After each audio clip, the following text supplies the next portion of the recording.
Bienvenue à toutes et à tous. Donc, nous allons aujourd'hui parler de ligne de la main, de chiromancie, comme on dit dans notre jargon. Moi-même, je suis Christian Vidal, chiromancien depuis maintenant plus de 15 ans. J'ai eu un parcours tout d'abord de juriste pendant 22 ans. Les 10 dernières passées dans une grande société internationale où j'étais directeur juridique. Et maintenant, j'ai un cabinet de voyance et de chiromancie à Paris, dans le 15e arrondissement, pas très loin d'ici. J'ai appris la chiromancie, l'art de lire dans nos splendides mains, en Inde, qui est vraiment le pays où ça se passe. En Inde, la chiromancie, c'est vraiment quelque chose de très, très pratiqué. On peut dire qu'il y a autant en Inde de chiromanciens, c'est-à-dire de spécialistes de la lecture de la main, que chez nous, de coiffeurs ou de dentistes. C'est tout dire. Voilà. Donc, j'exerce effectivement depuis 15 ans et je reçois à mon cabinet, qui d'ailleurs se trouve pas très loin d'ici. Alors, nous allons faire notre présentation sur la chiromancie en deux temps. Tout d'abord, je vais vous parler des lois de la chiromancie et en particulier du rapport tout à fait évident, enfin, entre la chiromancie et un domaine qui peut-être est plus parlant pour vous, à savoir l'astrologie. Car bien comprendre que la chiromancie et l'astrologie, ce sont vraiment deux sciences ou deux pratiques qui sont vraiment sœurs. En Inde, tous les chiromanciens sont astrologues et tous les astrologues sont des chiromanciens. C'est vraiment quelque part une même profession. Moi-même, en toute franchise, je ne peux pas me revendiquer comme astrologue, vraiment à proprement parler. Mais néanmoins, pour mon activité de chiromancien, je suis quand même obligé d'avoir de très sérieuses notions d'astrologie. Et donc, nous allons évoquer tous ces sujets. Alors, sentez-vous, cher public enthousiaste, absolument libre de poser les questions que vous jugerez pertinentes dans le cadre de notre intervention, pour faire participer le débat et pour faire mousser les bonnes intelligences. Donc effectivement, premier sujet, l'astrologie et la chiromancie. Eh bien, mettons-nous déjà dans une situation, une analogie. Imaginons que nous sommes sur une scène de théâtre, que les rideaux sont fermés. D'accord ? Cette scène de théâtre, c'est les théâtres de notre vie, évidemment. L'acteur principal, c'est nous. Mais d'autres acteurs vont venir. Alors, notre vie, oui, elle est semblable à cette grande pièce de théâtre et avec ses joies et ses peines, évidemment. La vie, il y a de tout dans une vie. Quoi qu'il en soit, dans notre vie, il y a des décors. Enfin, dans la pièce de théâtre, il y a des décors. Et la pièce de théâtre elle-même, pardon, le son plus haut, c'est mieux comme ça? Non? Comme ça? Ah, plus près du micro? D'accord. Donc, notre main est très représentative du décor tel qu'il se présente en début de notre vie. On a deux mains, une main gauche et une main droite. En chiromancie, on parle de main dominante et de main non dominante. J'y reviendrai. Mais quoi qu'il en soit, effectivement, Le premier des décors sur lequel va s'appuyer notre vie, c'est notre thème de naissance, notre thème astrologique. Et notre main, enfin nos mains, sont le reflet exact, ça on ne le sait pas forcément, de notre thème astral, notre thème de naissance. En d'autres termes, vous avez dans les mains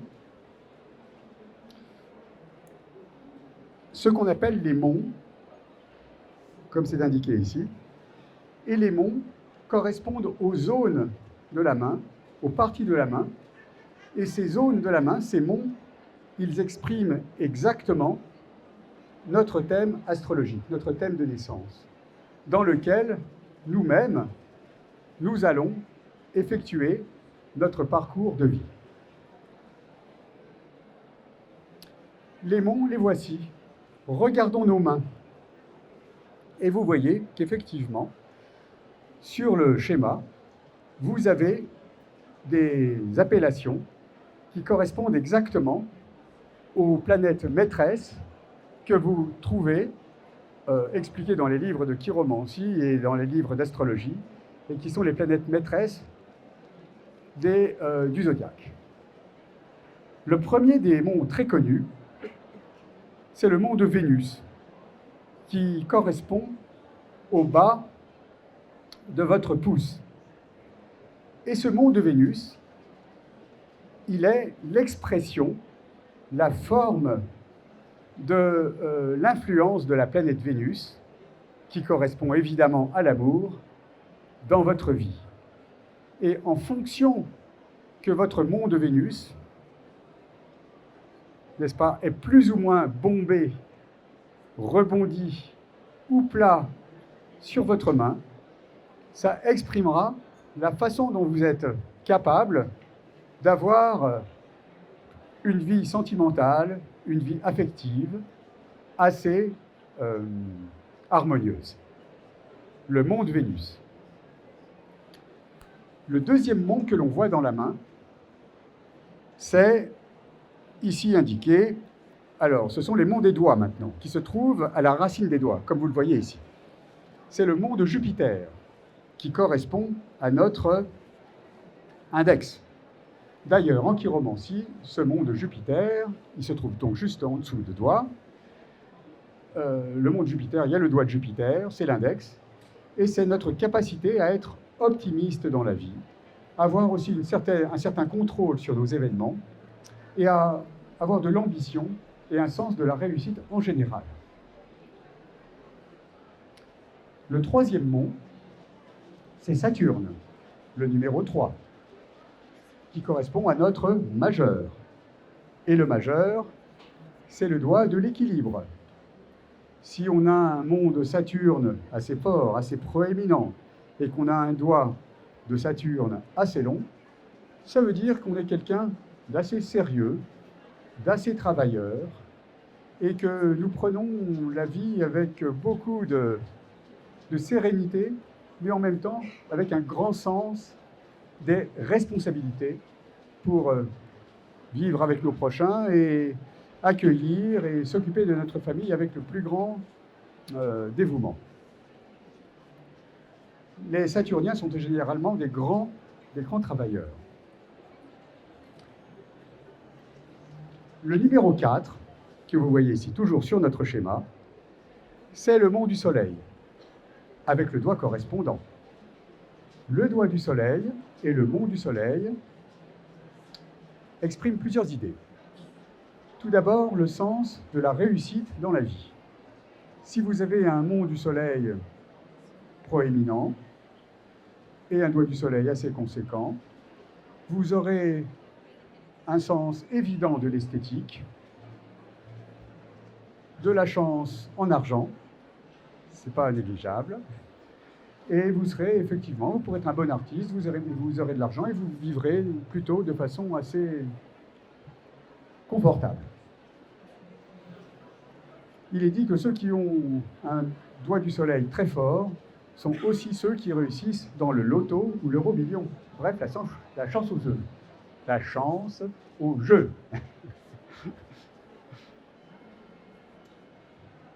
Notre numéro 5, c'est Mercure. Mercure, le doigt de la communication, correspondante à la planète Mercure.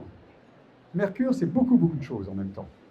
La communication, mais également le sens du commerce et des affaires, le sens de la pratique, de la spiritualité, de la science, et notamment aussi bien les sciences médicales que les sciences de recherche appliquée, et bien sûr les sciences ésotériques. Beaucoup de choses chez Mercure. Mais en tout cas, une chose dont on est sûr, c'est que Mercure nous aide énormément à communiquer. Mars, un guerrier Mars. La force, la résistance, aussi bien la force physique que la force mentale. Notre capacité à affronter les difficultés pour mener à bien notre combat dans cette vie et notre barque le mieux possible. 7. La Lune. On dit qu'on est souvent dans la Lune parfois. La Lune, c'est le rêveur. Le lunaire est un rêveur. Il aime la romance, l'imaginaire, très associé d'ailleurs au signe d'eau. Cancer, Poisson, Scorpion.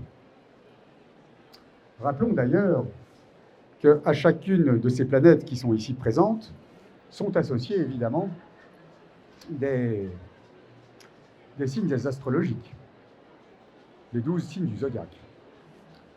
En tout cas, le monde de la Lune correspond à ceux qui, peut-être encore plus que les mercuriens, sont très doués et très aimants de tout le panel ésotérique et du mystère. Le lunaire, il aime bien voyager aussi bien physiquement que mentalement, avec l'esprit. Et enfin le 8, le centre de la main. On appelle ça tout simplement la paume de la main, ou le creux de la paume, le creux de la main. Et ça, c'est le centre des combats. Notre capacité à résister à l'adversité aussi dans la vie.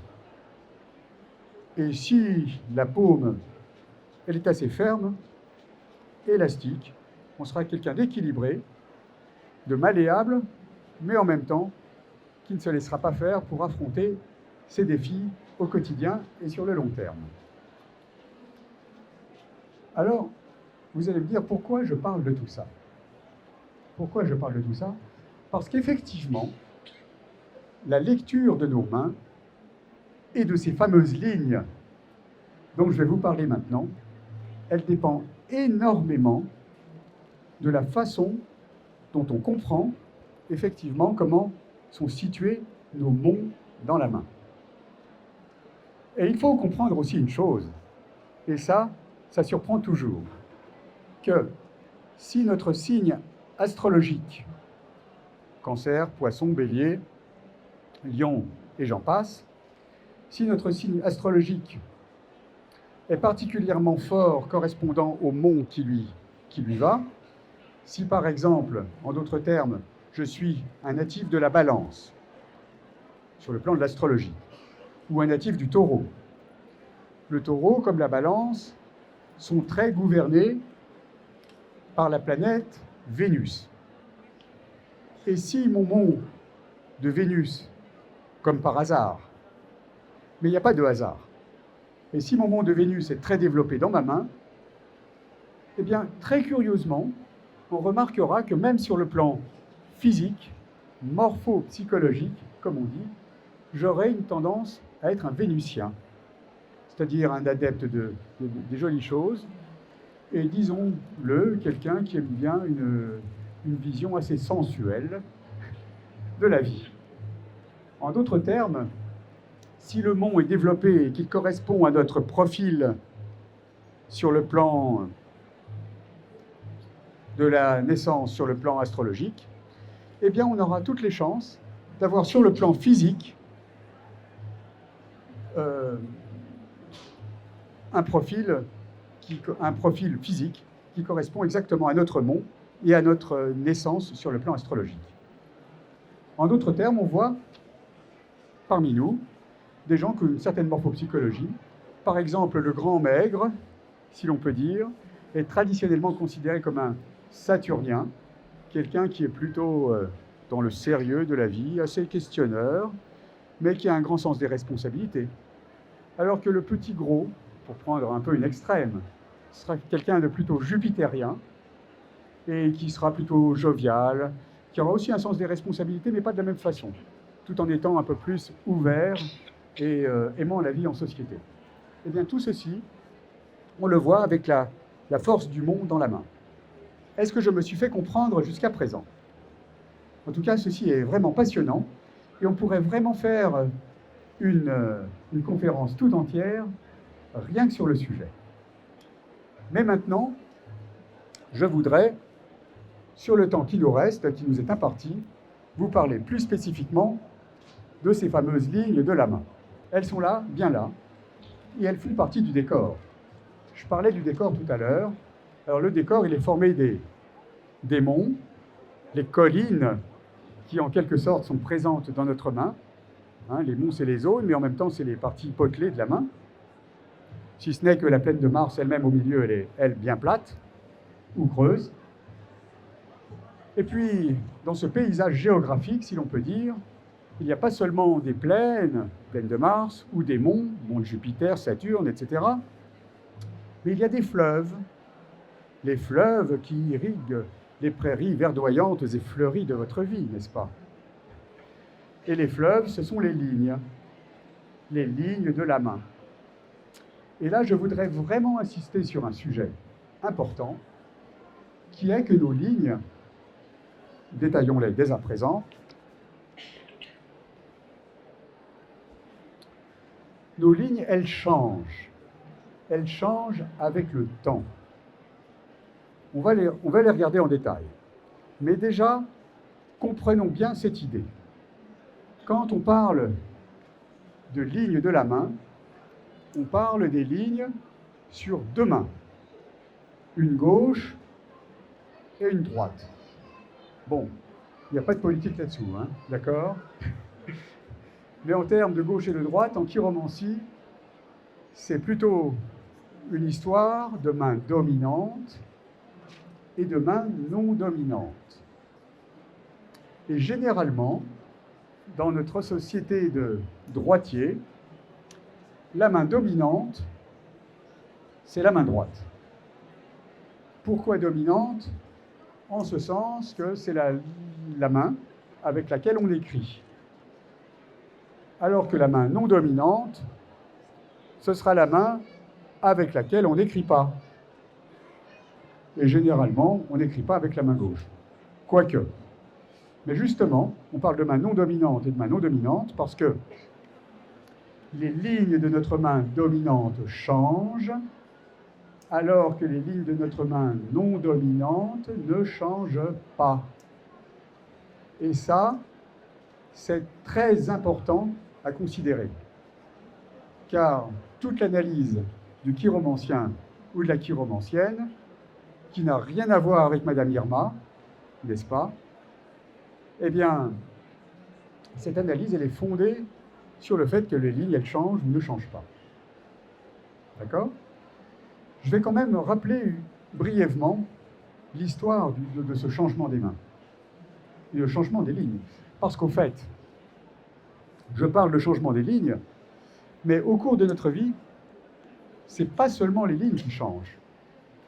On peut voir aussi de façon perceptible ou même imperceptible, et parfois je prends des mesures au cours des consultations, même la taille de nos doigts ou la largeur de nos mains peut changer en fonction des événements de notre vie. Et c'est particulièrement marquant, par exemple, avec le doigt de Mercure, le petit doigt, qui peut changer, peut grandir d'1 ou 2 millimètres, ça ne se voit pas forcément à l'œil nu, sur votre gauche ou sur votre droite, en fonction des événements qui peuvent affecter votre vie. Alors, dans quelles circonstances les lignes peuvent changer? Elles changent tout simplement parce que, au cours de notre vie, nous pouvons avoir des émotions tout à fait particulières qui font que nos lignes changent. Des émotions qui sont liées soit à des événements négatifs, perte d'emploi, perte de santé, perte d'un être cher ou autre, ou positifs, union ou rencontre, heureux événements. Et donc du coup, à cause de ce choc émotionnel, les lignes de notre main peuvent changer sur notre main dominante en très peu de temps. Très peu de temps. Habituellement, pour l'individu moyen, vous ou moi, il faut, dit-on, environ 7 ans pour que nous ayons une main complètement différente. Il est reconnu, médicalement parlant, les docteurs en médecine ont fait des études à ce propos, il est reconnu que notre main change de façon imperceptible, notre main, tout notre corps en fait. Tout notre corps, les cellules du corps se renouvellent complètement tous les 7 ans. Tous les 7 ans, nous avons un corps physique complètement différent. Et les mains, évidemment, en font partie. La meilleure preuve que les lignes changent sur les mains, c'est que si vous prenez des empreintes, d'accord, eh bien vous verrez à quel point, sur l'ensemble d'une vie, votre main aura complètement changé. Et là, vous pouvez tenter l'expérience. C'est particulièrement intéressant si vous commencez l'expérience en ayant sous la main, si je puis dire, sans jeu de mots, un enfant jeune, pour pouvoir, dès le début de sa vie, et suivant l'ensemble de la vie, voir comment la main change progressivement en fonction des différentes phases de sa vie. Alors, le fait que les lignes changent, et c'est pour ça que je passe un peu de temps quand même pour l'explication, ça a une énorme conséquence. Est-ce que vous avez une idée de quelles conséquences je veux parler? Les lignes changent, qu'est-ce que ça peut donner? Et pourquoi ça peut avoir une conséquence dans notre vie? Madame, le destin diffère. Oui, je crois comprendre que vous voulez nous dire que si les lignes changent, sans jeu de mots, là encore, nous pouvons prendre notre destin en bravo. Bravo la foule enthousiaste. Oui, on peut effectivement prendre son destin en main, son avenir en main. Dans notre vie, c'est le cas de le dire, les grandes lignes sont tracées. Certes, si nous devons aller à Rome, nous irons à Rome, habitons à Paris. Mais pour aller à Rome, on peut passer soit par Moscou, c'est une petite rallonge, ou soit pour passer par Marseille, qui pour un Parisien, c'est quand même plus court. Donc en d'autres termes, oui, on a un destin tout tracé, mais à partir de là, et heureusement, nous avons notre libre arbitre pour changer quelque chose, si besoin, dans notre destinée. D'accord? Et par conséquent, une consultation de chiromancie, dans laquelle nous étudierons ensemble vos jolies mains et votre incroyable destin, une consultation de chiromancie ne se basera pas sur une idée de prédiction. Je ne suis pas, une fois encore, Madame Irma, qui, avec sa boule de cristal, son turban, sa roulotte et son chat noir, va vous prédire des événements incroyables dans votre vie. Non, on ne prédit pas, on prévoit. Et si l'on prévoit, ça veut dire que, du fait de votre libre arbitre, vous pouvez changer quelque chose dans votre vie, dans une certaine mesure au moins, pour que votre avenir, votre destin, votre destinée aille nettement mieux, ou en tout cas plus conformément à votre volonté. En bien ou en moins bien, effectivement, nous avons effectivement un libre arbitre. Mais restons autant que possible dans le positif. Est-ce qu'il y a des questions jusqu'à présent? Madame. Merci Madame pour cette question. Donc la dame ici présente nous parle des lignes qui se croisent. Alors, avant de parler des lignes qui se croisent, on va parler déjà des lignes tout court. Mais il est vrai, pour alléger le sujet, que justement l'endroit où les lignes se croisent indique généralement les moments importants dans notre vie. Moments importants que l'on peut d'ailleurs dater, car la lecture des lignes de la main, précisons-le dès à présent, donne des événements datés. Et c'est ça qui est intéressant, car on ne va pas rester dans le vague. Non, tel événement en termes de travail, santé, argent, amour, les grands classiques, pourra être daté sur votre main et par conséquent dans votre vie, et vous aurez l'occasion de pouvoir ainsi mieux agir, mieux interagir sur votre vie. Alors, en tout cas, vous avez ici 4 lignes. On va les regarder dans nos mains. Et en fait, il en manquerait une 5e, mais je la préciserai plus tard. Énumérons-les. Il y a tout d'abord la ligne de vie, la ligne de tête, la ligne de cœur, ici présente, et la ligne du destin, selon les couleurs. Je vous parlerai ultérieurement d'une ligne absolument fondamentale, qui est la ligne du soleil. Tout d'abord, la ligne de vie. Il n'y en a qu'une, c'est la 1, celle qui est mentionnée en haut de notre schéma.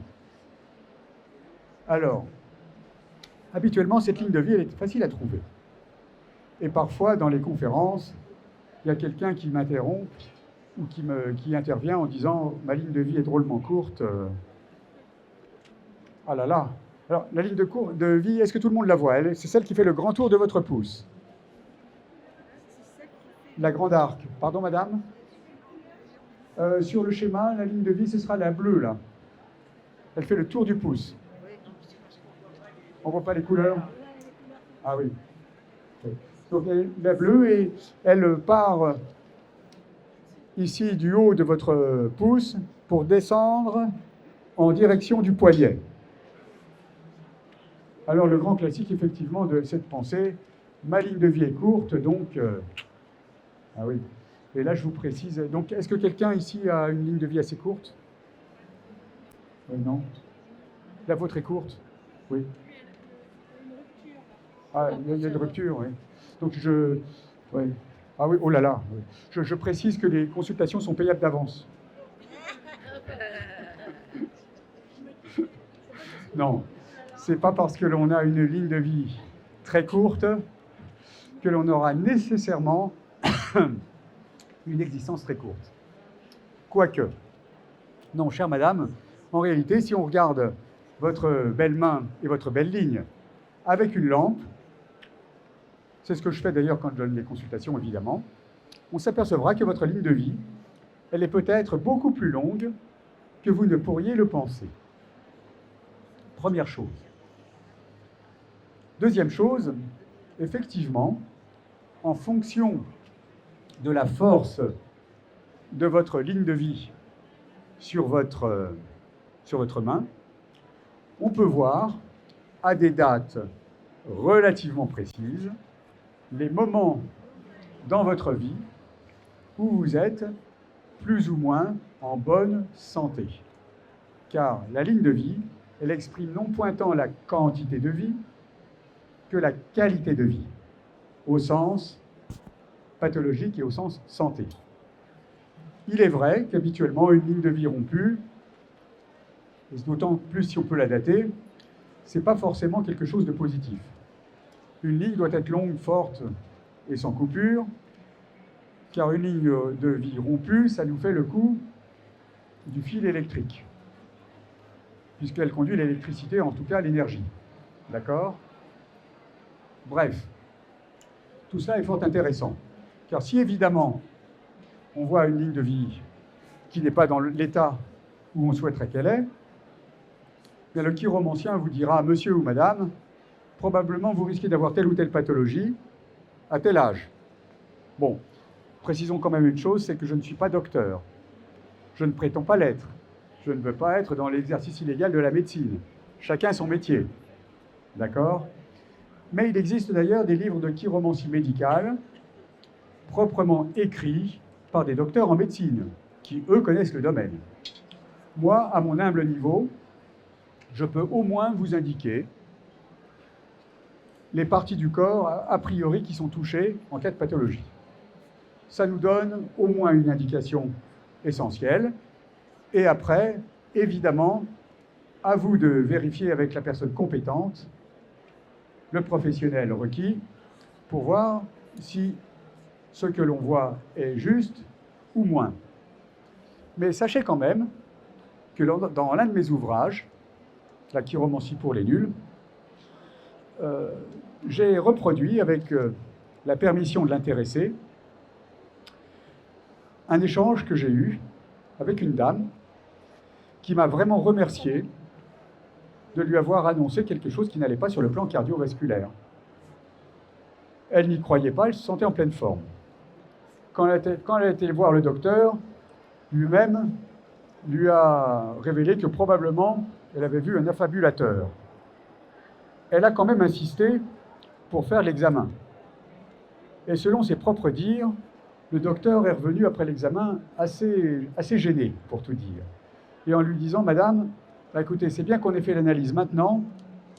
Dans 5 ans, il n'y avait plus besoin d'analyse, vous voyez. On solutionnait la chose de façon assez radicale. Ça laisse quand même réfléchir. Voilà. Donc, ça permet de prendre effectivement les bonnes décisions et d'anticiper les événements plutôt que de les subir. Ça, c'est la ligne de vie, qui parle d'ailleurs non pas seulement de santé, mais aussi d'autres éléments dans la vie. La deuxième ligne importante, ce sera celle que vous trouverez juste au-dessus de la ligne de vie. Sur le schéma, elle porte la couleur verte. C'est notre ligne de tête. Elle doit être longue aussi et forte de préférence, et plutôt assez droite dans votre main. Et cette ligne de tête, on l'appelle également la ligne d'intelligence. Rire dans la salle. Oh, ma ligne de tête est drôlement courte. Donc, si votre ligne de tête est vraiment courte, quelqu'un a une ligne de tête très courte? Oui, vous? Ouais, c'est dommage, hein? Non, la ligne de tête ou d'intelligence très courte n'indique pas vraiment notre degré d'intelligence que notre forme d'intelligence. À savoir, est-ce que je suis plutôt un intellectuel ou un manuel? Est-ce que je suis fait pour telle profession ou telle autre? Et par conséquent, ce genre de révélation, si l'on peut dire, est très utile pour nous orienter, si besoin, sur le plan professionnel. Et ça peut concerner au minimum 2 types de personnes. Les premiers ou les premières sont les jeunes gens, jeunes filles, qui éventuellement sont encore en âge scolaire ou estudiantin, et qui viennent, si besoin, voir le chiromancien avec papa, maman. Si on a moins de 18 ans, c'est requis. Et à ce moment-là, on pourra voir, pour la question des études, voir du premier emploi. Si on est fait pour des études longues, genre docteur en médecine, ou bien des études courtes, plomberie par exemple. Quoique vous remarquerez qu'entre la plomberie et la médecine, des fois, il y a des passerelles. Mais enfin, c'est pas le même sujet. D'accord? En tout cas, ça permettra de savoir pour quel type de métier on est fait. Oui, madame? Oui, monsieur. Mais du coup, on va regarder la main dominante ou pas? Est-ce que du coup, on va regarder chez le jeune la main dominante ou pas? Merci, madame. Donc, madame, je reformule au cas où on n'a pas entendu. Est-ce qu'on va regarder la main dominante ou pas? Ben, pour tout dire, on regarde les 2 mains. La main non dominante, rappelons-le, elle indique ce qui est prévu au départ et nos qualités essentielles. Et la main dominante, l'autre, la droite généralement, mais ça peut être la gauche si vous êtes gaucher, ou gauchère. La main dominante, elle indiquera nos qualités actuelles, telles qu'elles ont pu évoluer. En d'autres termes, prenons un exemple qui peut paraître un peu banal ou même un peu simple ou simpliste, mais peut-être parlant. Je suis né, admettons, dans une famille de boulangers. Peut-être pas par hasard, c'est peut-être dû à mes désirs passés, à ma vie passée, je ne sais. Bref, à la naissance, on peut dire que j'aurais plutôt une main de boulanger, a priori. Mais il se trouve que j'ai la chance d'avoir fait des études, d'avoir été éveillé dans tel autre domaine, et qu'à aujourd'hui, j'aurais plutôt une main, du fait de mon parcours de vie, une main de, je ne sais pas moi, de banquier. Voilà. Et ben, donc, à ce moment-là, on dira à la personne, aux jeunes gens, ou même à la personne plus mûre d'ailleurs, bah oui, vous êtes plutôt fait pour un métier de banquier. Voilà. Ça correspond à votre désir actuel. Alors, je ne sais pas pour vous, mais moi, j'ai toujours pensé qu'il fallait éduquer les jeunes vers quelque chose qui leur plaît. Aller juste à l'école ou à l'étude pour faire plaisir à papa, maman, c'est une chose. Mais si c'est pour après, en cours de vie, peu de temps après avoir commencé le premier emploi, d'aller faire complètement autre chose, c'est dommage. Si vraiment on est doué et qu'on aime ce qu'on fait, papa, maman ne doivent pas s'inquiéter. L'argent, il viendra d'une façon ou d'une autre. Dès l'instant où il est gagné de façon adéquate, comme il faut. Donc en tout cas, très utile, cette ligne de tête ou d'intelligence pour déterminer le travail. Alors je parlais des jeunes gens, mais ça peut évidemment concerner les jeunes gens un peu moins jeunes, vous ou moi, qui éventuellement avons eu une première partie de vie professionnelle réussie et qui, pour X raisons, souhaitons avoir une nouvelle orientation, au hasard devenir chiromancien. Et à ce moment-là, on verra, je regarderai votre main, vos mains, et je dirai, monsieur ou madame, oui, je vous verrai bien dans telle ou telle activité. Ça tombe bien, c'est exactement ce que je voulais. Donc je ne vous aurais peut-être pas fait découvrir quelque chose, mais conforté dans ce que probablement vous saviez déjà. Et pour le coup, votre deuxième partie de vie professionnelle sera peut-être, qui sait, voire probablement, nettement plus réussie. Donc c'est quand même très intéressant. Troisième ligne, ici. La ligne de cœur. Ah, la ligne de cœur magique. C'est celle, disons-le, pour laquelle à peu près 95% entre nous, des personnes viennent me voir. Ligne de cœur qui nous parle d'un tas de choses intéressantes. La première, c'est le cœur en tant qu'organe. Est-ce que mon cœur, il fonctionne bien sur le plan de la santé? Quand même utile. Deuxième aspect de la ligne de cœur, est-ce que j'ai bon cœur de façon générale? Est-ce que je suis quelqu'un qui interagit plutôt bien avec mes frères et sœurs humains, voire animaux? Ah oui, d'ailleurs, je vous disais le cœur en tant qu'organe, mais la ligne de tête, elle aussi, elle nous parle de la tête pour voir si ça fonctionne bien dans la tête. Parenthèse. Bref, et le troisième aspect de la ligne de cœur, évidemment, la vie sentimentale. Et là, on voit bien, effectivement, si de façon générale, comment ça se passe au sein de notre vie sentimentale. Si c'est le calme plat, ou si plutôt on a des relations amoureuses, amicales. Et puis, si dans notre couple, si on a un couple, on est plutôt du genre calme plat et stabilité, ou bien si en dehors des heures habituelles du couple, on aime bien goûter quelques spécialités exotiques, vous voyez, pour changer un peu de l'ordinaire, vous voyez. En d'autres termes, grâce à la ligne de cœur et d'autres lignes sur la main, on peut voir si madame trompe monsieur ou si monsieur trompe madame. Et vous comprenez, cher public enthousiaste, pourquoi habituellement, nous essayons de rencontrer monsieur et madame séparément dans le cabinet de chiromancie. Car vous voyez, on essaye d'éviter les malentendus avec la gendarmerie nationale ou avec les organisateurs du salon. Mais en tout cas, c'est très intéressant pour vous projeter sur l'avenir dans ce domaine-là. Et nul doute que ça intéresse un tas de gens. Alors, la ligne du destin, la numéro 4. La ligne du destin, du nom d'un grand président de la République, non, je sais, c'était facile. La ligne du destin, c'est un peu un résumé des événements dans notre vie. Elle est complexe à lire, cette ligne du destin. Alors, elle commence vers le bas et elle monte.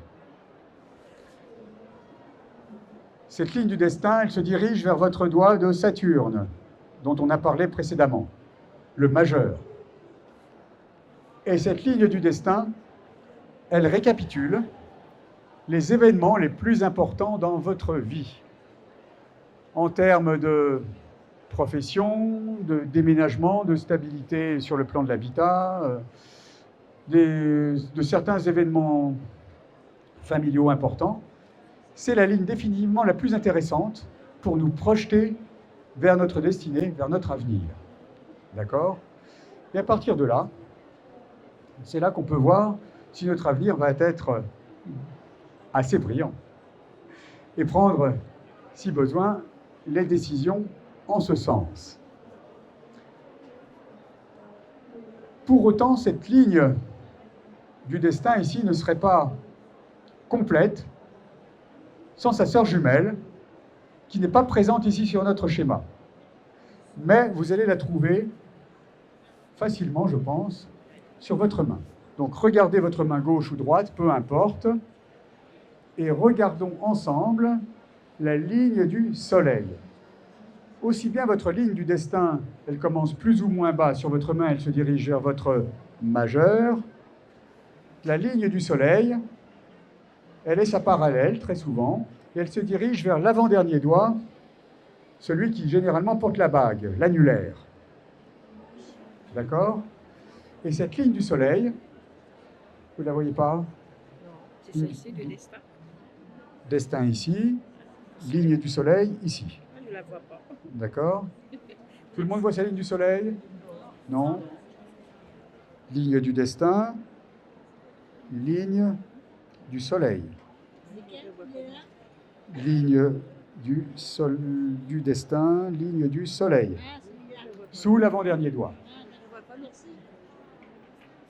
Bref, regardons pour une consultation. Bref, cette ligne du soleil, elle indique la quantité de soleil que nous avons dans notre vie. Soleil, c'est important le soleil. Le soleil, la lumière, la joie, l'illumination. Et ce soleil, c'est notre épanouissement dans la vie. En d'autres termes, est-ce que je suis plus ou moins heureux et épanoui dans ma vie? Est-ce que ma vie est ensoleillée? Et cet épanouissement, si important, eh bien on le définit, on l'analyse selon 3 critères interdépendants. Le premier critère de l'épanouissement et du bonheur, ce sera notre joie, notre plaisir à accomplir telle activité, que l'on soit à la maison ou que ce soit notre activité principale. Est-ce que j'aime mon métier? Vaut mieux. Numéro 2, en critère de bonheur, est-ce que j'ai un bon rapport avec les autres? L'humain, dit-on, est un animal social. Vaut mieux bien s'entendre avec ses collègues de bureau, avec ses clients si on est chef d'entreprise, et il est très recommandé de bien s'entendre avec son patron. Vous voyez, ça aide nettement pour la fiche de paye. Ce qui me permet de faire la transition habile, n'est-ce pas, sur le 3e critère du bonheur, à savoir, eh oui, les sous. On veut bien ne pas être matérialiste, c'est comme on veut, mais l'argent ne fait pas le bonheur, Billy. Merci la foule. Donc, la ligne du soleil, elle nous permet de voir avec des dates relativement précises les moments dans notre vie où notre soleil se manifestera sous la forme de l'argent. si en telle année j'en aurai plus, j'en aurai moins, ou j'en aurai encore plus. Et ça, c'est intéressant, parce qu'évidemment, ça nous permet de nous projeter et savoir comment on doit agir. Alors, ça parle de l'argent avec notre revenu principal, voire des revenus secondaires, mais qui peuvent être importants à un moment donné de notre vie. Genre un héritage, un gain au jeu, etc., etc. Tous éléments qui sont quand même importants pour savoir comment gérer son budget. Alors, on a donc vu 5 lignes principales. La ligne de vie, récapitulons pour la santé, durée de vie aussi. La ligne de tête ou d'intelligence pour le travail, l'activité intellectuelle, le professionnel. La ligne du cœur pour l'amour. La ligne du destin, un récapitulatif de l'ensemble des lignes. Et la ligne du soleil pour l'épanouissement dans la vie et l'argent. Alors, tous ces thèmes, on les développe au cours des consultations que je me ferai un plaisir de réaliser pour vous. Au stand B43 ou à mon cabinet à Paris. Par ailleurs, vous trouvez tous ces thèmes développés dans les différents ouvrages que j'ai écrits. Le petit livre de la chiromancie, la chiromancie pour les nuls, la fameuse collection jaune et noire, bien connue. L'amour se trouve dans les lignes de la main, tout un programme. On s'est aussi intéressé au tarot. Et puis récemment, j'ai écrit un livre, c'est mon petit chouchou, sur les maîtres spirituels, puisque après une consultation de chiromancie, bien entendu, on peut vous donner des conseils de vie et aussi vous guider vers tel ou tel événement ou telle citation qui peut vous permettre d'enrichir encore votre vie. Je me tiens à votre entière disposition ici,